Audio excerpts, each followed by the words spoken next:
সম্বোধনা তুলে তার ভোট পাওয়ার চেষ্টা করছে। তো এখন প্রশ্ন হচ্ছে, পুলিশ প্রশাসন এখনো পর্যন্ত ওই যুব নেতাকে বিজেপির গ্রেফতার করছে না কেন?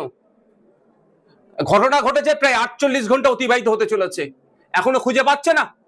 শুধু বিরোধী নেতারা কোথায় আছে, বিনা কারণে তাদেরকে তুলে মিথ্যা মামলা দিয়ে অ্যারেস্ট করব, তার বেলায় পুলিশ খুঁজে পেয়ে যায়।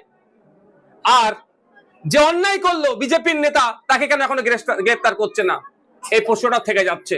আমি এটাও বলি আপনাদের, আমরা মুখ্যমন্ত্রীর কাছে চাইছি prevention of violence, prevention of communal and targeted violence act পশ্চিমবাংলায় আনতে হবে।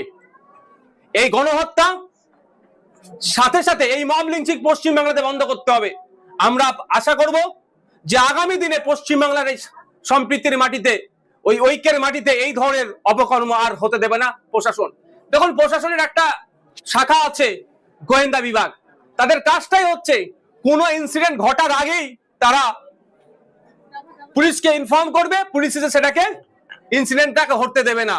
দুর্ভাগ্য আমাদের, থানা 2 কিলোমিটারের মধ্যে থাকলেও 2 ঘন্টা ধরে এদের অকথ্য অত্যাচার চললেও এদেরকে গরু ছাগলের মতো রাস্তায় হাঁটিয়ে নিয়ে গেছে, শারীরিক অত্যাচার করেছে, ধর্মীয় বিদ্বেষমূলক কথা বলেছে। এত কিছু জানার পরও পুলিশ আসলো না কেন? এই প্রশ্ন থেকে যাচ্ছে। এটা পুলিশের গাফলতি, পুলিশ মন্ত্রীকে দায় নিতে হবে।